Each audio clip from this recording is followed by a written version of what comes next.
Western Kentucky University Television presents, in color, Conversation.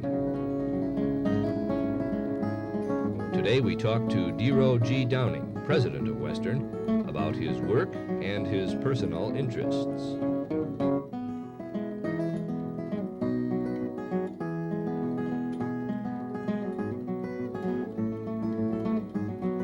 With President Downing is our host, Jerry Goad.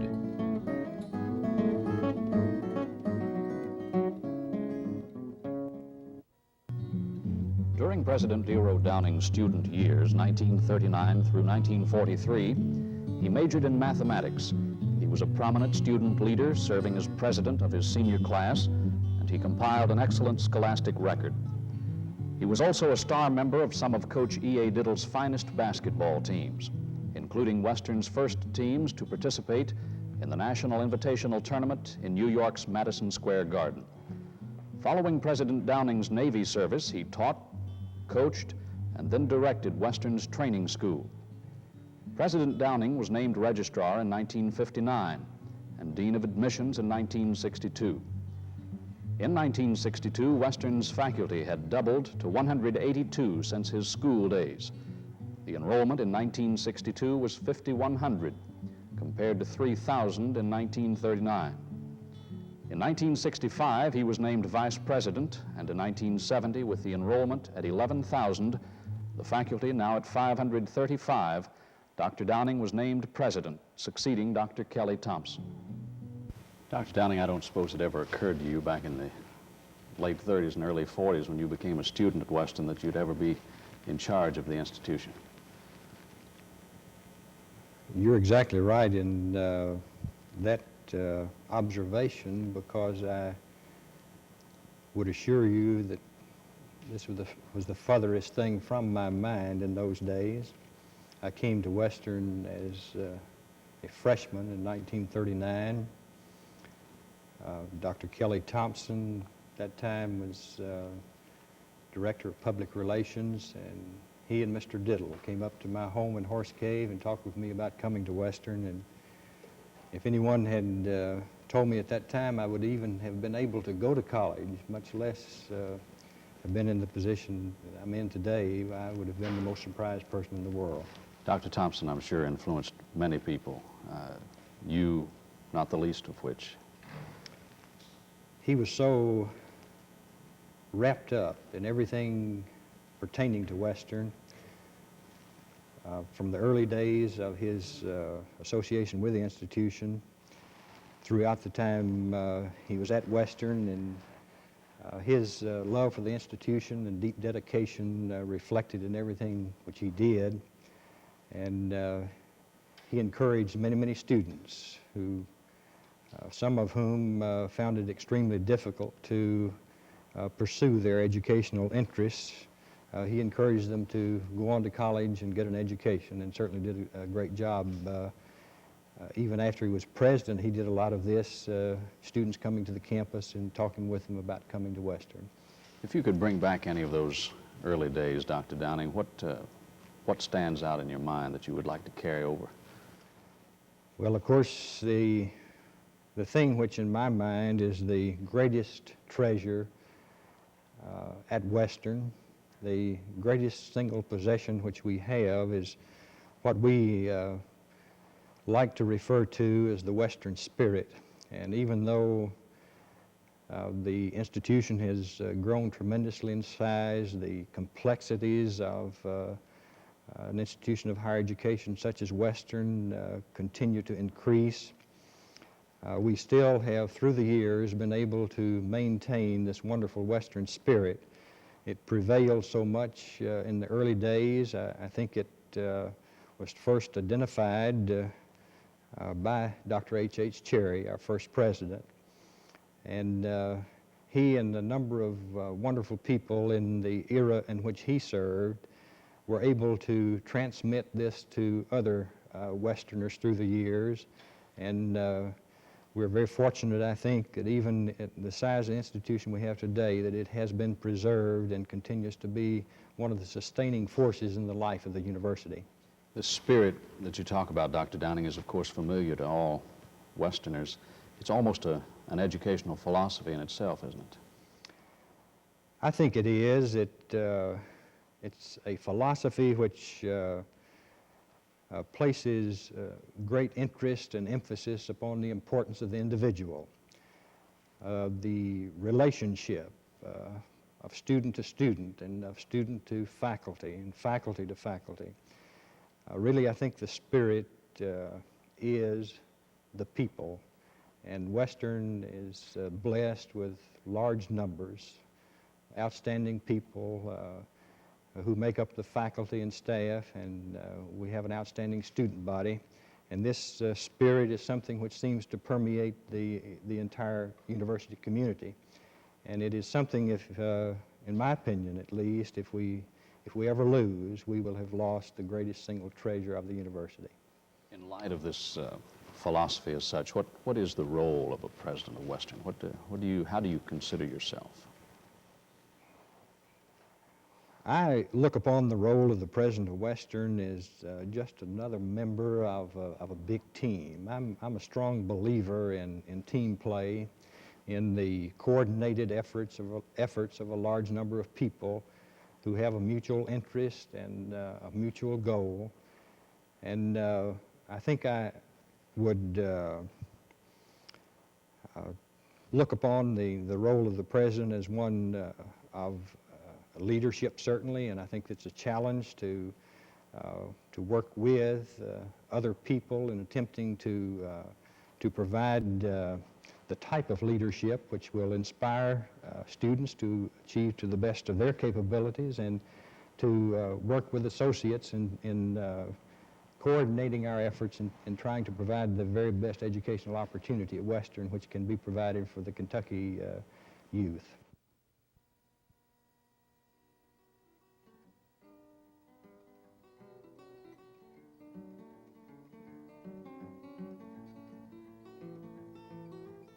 Dr. Downing, we have some film on a typical day of yours.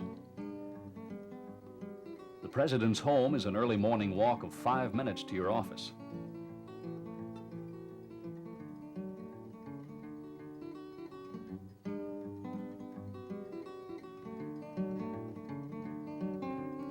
You seem to enjoy the walk.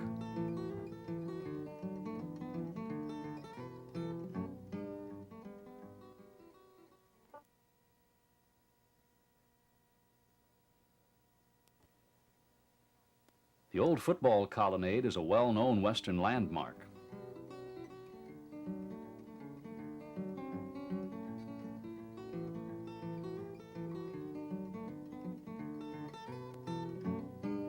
The president's office always appears busy and efficient. Your secretary, Mrs. Mary Hawes, begins your busy day, which many times is filled with one appointment after another.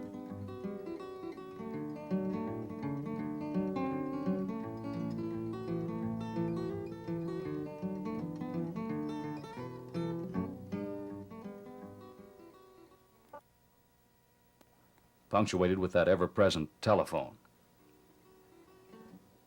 And there are individuals to see, such as Mrs. E.A. Diddle, the widow of Coach Ed Diddle, who accepts another tribute to your friend and coach.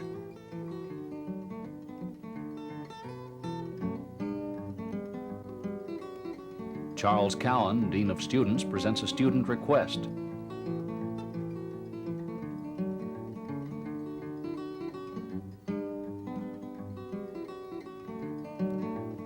Paul Cook, your assistant, helps in your planning.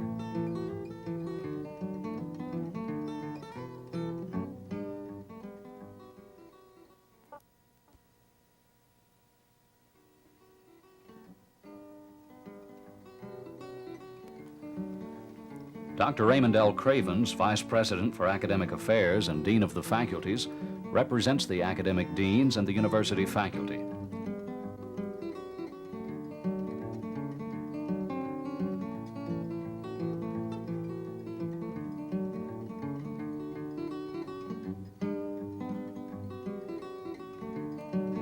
And this film represents only the first few hours of your day.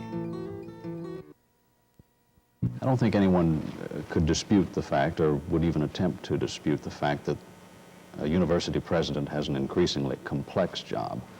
And much of that, I'm sure, has to do with the ever-increasing scope of a curriculum, which must be established. What are your attitudes toward Western's increasing curriculum? Well, one of the things which through the years has been a great challenge to institutions of higher education in the state of Kentucky and across the nation has been the challenge of coordinating all of the resources, the financial resources, the human resources, physical resources, into providing the kind of curriculum, the courses of study which in which there have been demonstrated needs. I would be of the opinion that much of the weakness in higher education has been the great temptation to spread ourselves too thinly, to attempt to be all things to all people, which I feel we cannot do. I think we must study our social structure and study our economy and study the geographic area which we are attempting to serve and make a determination of where the priorities lie in developing a curriculum based on demonstrated need. And then once we have established the priorities, attempting to bring together the required resources, physical resources, the library requirements, and the faculty required to provide the curriculum. It has to remain viable, but you proceed with deliberateness, I guess. This is true in the late 30s, early 40s.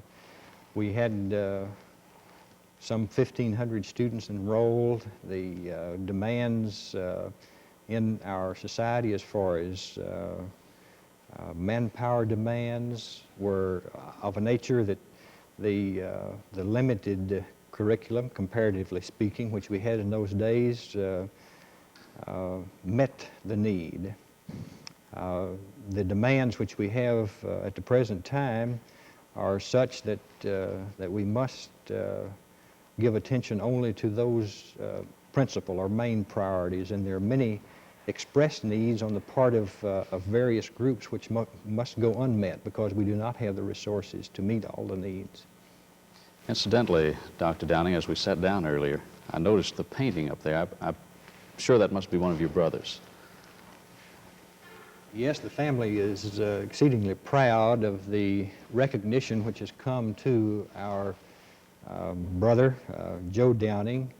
Joe was a former student at Western, and much of the inspiration he received in the field of art came from the great Ivan Wilson, who is not only an outstanding painter, but was a wonderful, fine Christian gentleman.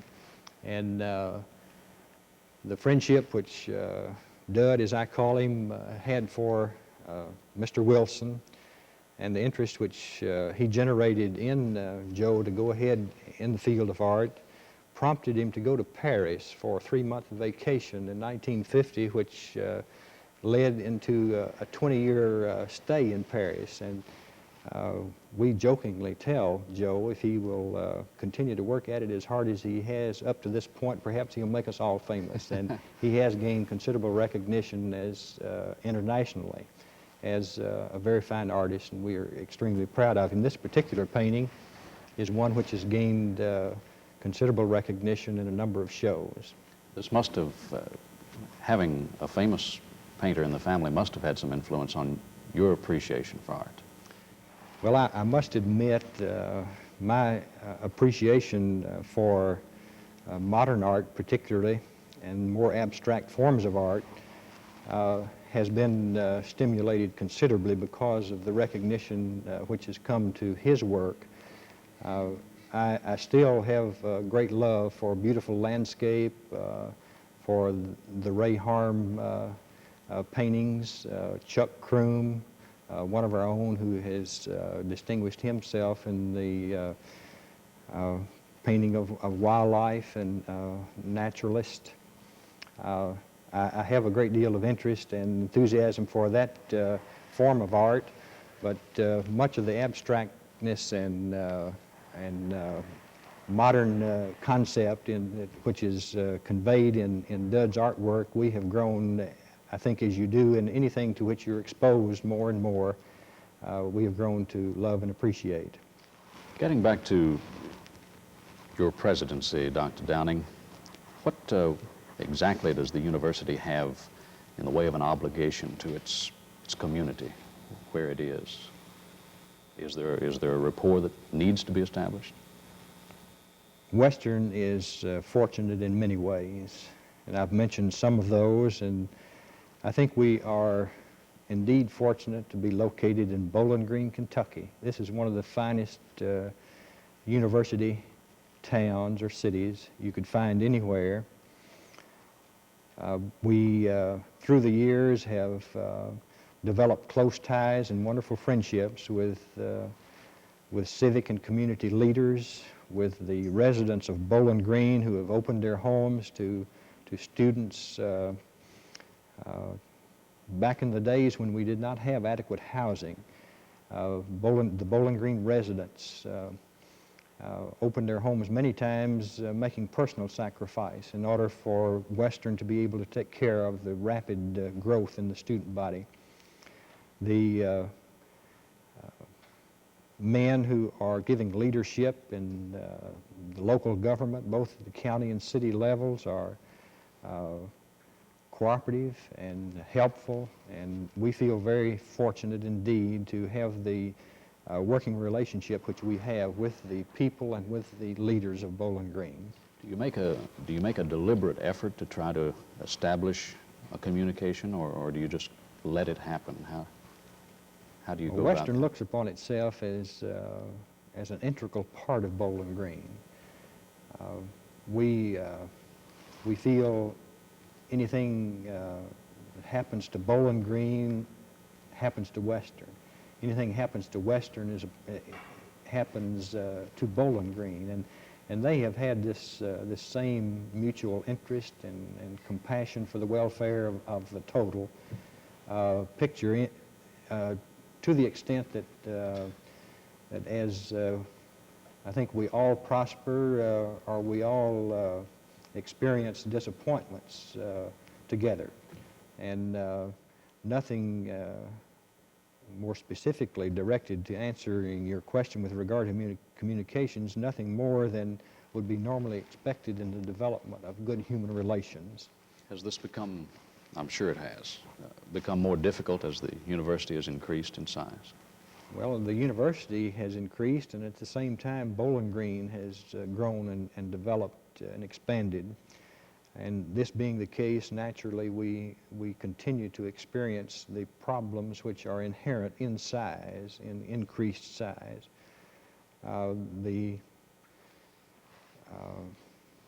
difficulties, I'm sure, relatively speaking, are no greater than they were when we were much smaller, simply because of the fact that we're all experiencing throughout our total society more complex social problems and economic problems, transportation and communications. Certainly has made it necessary that we work harder at maintaining lines of communication. Should the university take a leadership type role, or just act as a bellwether, I suppose? We feel the university should and does have a role of leadership in the community. It is one of the, if not the largest single organization in terms of number of employees, if on no other standard. However, when you take the total university community, including students, faculty, staff, and everyone, then the magnitude of these numbers of people, or this number of people, as it imposes itself throughout the social structure of the community, we feel has a great influence, and we would like to feel it has an influence for good. We have large numbers of our faculty and staff who take roles of leadership in the churches and all denominations in the city of Bowling Green, and in the civic work and organizations of Bowling Green. Acknowledging your position and your inherent bias on the matter, how would you rate Western as far as the university is concerned? I could respond to that question by simply giving you Chamber of Commerce response in terms of how we would rate in size and how we would rate in growth and expansion. But I would like to just refer briefly to the fact that Western is recognized as an outstanding institution by all of its accrediting associations. It's fully accredited in every way, and Western ranks in the top 12% of the colleges and universities in the southeastern region in the number of graduates who have gone on to receive the doctor's degree. This is one specific measurement which we think measures the qualitative aspect of our university. There are many other qualitative measurements which, when Western is measured by that yardstick, we measure right up near the top. The percentage of faculty who hold the doctor's degree in their fields of specialization is extremely high for a public university such as Western Kentucky University. Of course, we do take pride in the fact that we are the second largest institution of public higher education in the state of Kentucky. We seek excellence in all of the programs throughout the university, and I think this excellence is reflected in the performance of our people who graduate here, who attend this institution. There's no way to measure the spirit you spoke of earlier, but I'm sure you must get an impression of how it manifests itself later and returns. It manifests itself largely, I think, in the attitude of people. Western attempts, and I would not want to imply that we have the perfect process, far from it, but we attempt to not only educate the head, but to educate the heart. And there's a warmth which is a part of the life of a student who has been here on the Western campus, which we think reflects itself in the continued love and pride which this individual has for the institution, and the pride which he takes in the performance, his performance. We have the most wonderful group of alumni of any college or university in America, and we think this is a part of the Western spirit. Is there any way to detach yourself from that, Dr. Downing, and look at it objectively? Can you see the spirit increasing, or? I think we have been able to preserve it. We have been able to perpetuate it, and the continued growth which we have experienced through the years, as I have indicated, makes this extremely difficult because of the pressure of numbers, the pressure of many new people coming into the organization. And I think it is a real tribute to many of the so-called old-timers. And with our university having grown as rapidly as it has, and with the demand for greater numbers to adequately staff the teaching faculty and the administrative faculty, naturally Length of time, which many of them have been here, is relatively short. But even in a short period of time, we feel highly gratified that so many of these relatively new people have taken on this love of the institution, a desire to see it excel, pride in our students and in our graduates, and we feel that this has been important to us. I think you almost exude the spirit you're talking about.